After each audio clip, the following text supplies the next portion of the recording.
Ada orang psikolog mengatakan kejahatan orang tua adalah memberikan label pada anak dalam keadaan anak tidak tahu apa-apa. Tetapi berapa banyak orang yang sadar kalau itu adalah sebuah kejahatan. Dari kecil saya harus iman pada Allah, padahal saya nggak tahu Allah itu apa. Allah itu seperti apa harus saya imani. Dari kecil saya harus iman pada malaikat. Saya nggak ngerti malaikat itu seperti apa, cuma tahu dongengnya saja. Dari kecil saya harus mengimani semua nabi dan rasul. Ketemu saya dengan saya? Belum. Ini saya bukan cerita kalian, enggak. Saya cerita saya. Cerita saya. Paradigma itu sudah tumbuh di kepala ayah ibu saya. Makanya dari kecil ayah ibu saya memaksa saya untuk hafiz Quran. Umur 18 saya sudah selesai menghafal semuanya. Dan ibu saya, bapak saya bangga karena saya sudah hafal semuanya. Karena bagi ibu bapak saya saat itu, kalau anak hafal Quran lucu dan pasti masuk surga. Karena di otaknya sudah ada paradigma. Kalau hafal itu masuk surga. Gak tahu dari mana, saya juga gak tahu ibu bapak saya kok punya paradigma seperti itu.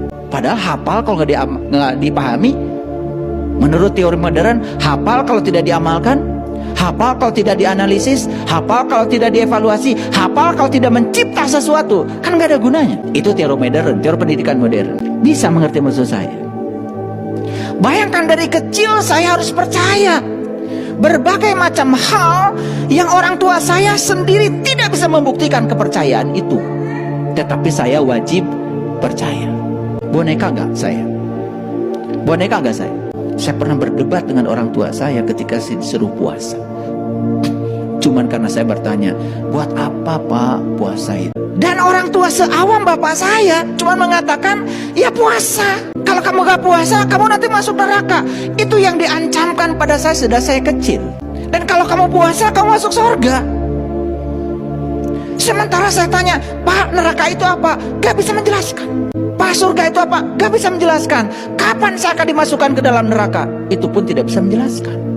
Apalagi saya tanya, Pak, yang menciptakan neraka dan surga itu siapa? Saya dari kecil punya keyakinan kalau Allah yang Maha Pengasih, yang Maha Penyayang, tidak mungkin menciptakan tempat yang menyeramkan untuk menghukum hamba yang dicintainya. Itu dari kecil. Dan saya harus melawan sebuah paradigma, bukan? Coba bayangkan, kalau saya mengizinkan saya seperti bapak saya, mungkin saya tidak ada di sini. Di situ banyak sekali pertanyaan saya. Ketika bapak saya menceritakan, ya, rukun haji yang kelima, rukun Islam yang kelima adalah haji. Haji berkunjung ke Baitullah. Saya tanya bapak, di mana Pak Baitullah? Di Mekah. Jauh Pak. Nah, nanya gitu. Kata bapak, Allah tuh dekat dengan saya, lebih dekat daripada urat leher saya. Kok rumahnya jauh Pak? Cicing sih. Jadi itu dari kecil sudah membuat saya tidak menjadi diri saya sendiri. Setiap ada daya kritis, daya kreatif saya selalu dibungkam oleh sistem yang sudah terbentuk di kepala bapak saya. Ini saya cerita saya. Kalian mungkin beda ya dengan saya. Dan pemberontakan yang ada di pikiran itu terus sampai saya besar. Jadi ketika saya lahir ke semesta ini, paradigma orang tua saya sudah terbentuk. Ketika saya lahir ke semesta ini, paradigma guru-guru di sekolah yang saya dititipkan di sekolah sudah terbentuk. Ketika saya lahir ke dunia ini, tradisi di masyarakat sudah terbentuk. Tidak ada celah bagi saya untuk menjadi diri saya sendiri. Bagaimana saya bisa meloloskan dari semua kekuatan buta itu? Dan harus mengikuti kekuatan buta itu. Apa yang disebut benar oleh kebanyakan orang, belum tentu itu benar. Apa yang disebut baik oleh kebanyakan orang, belum tentu itu baik. Dan itu dijejakkan di otak saya. Tapi saat itu saya mengikuti kata hati saya. Saya tidak mau jadi mereka. Bahkan saya tidak mau jadi bapak saya. Saya tidak mau jadi ibu saya. Saya percaya saya adalah tamu agung yang datang ke semesta. Saya percaya kalau Allah punya rencana besar untuk kehidupan saya. Dan saya percaya setiap manusia direncanakan kelahirannya oleh Allah untuk menjadi kepanjangan tangan Allah. Bukan untuk menjadi ibu bapaknya, bukan untuk menjadi guru-gurunya, bukan untuk menjadi imamnya, untuk menjadi pemimpinnya, bukan. Untuk menjadi dirimu sendiri. Pertanyaan yang paling mendasar, apakah sekarang manusia datang ke dunia ini menjadi diri mereka sendiri? Itu pertanyaan besar. Kebanyakan yang saya temukan sekarang, semua menjadi orang lain. Semua menjadi fotokopi.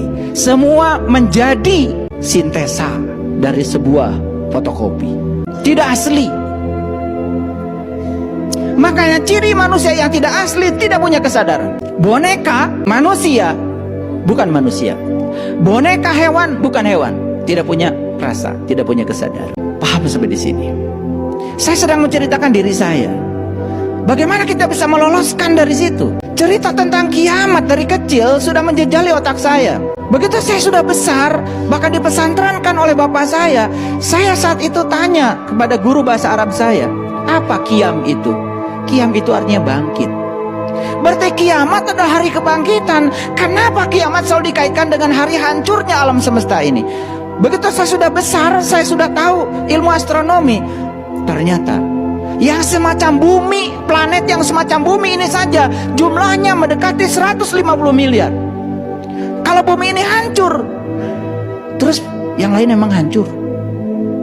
Yang kiamat itu hancurnya alam semesta, saya tidak menemukan di Quran. Kalau Tuhan itu maha penghancur, yang saya tahu di Quran Tuhan itu maha pencipta. Tetapi itu paradigma dijejalkan di otak saya.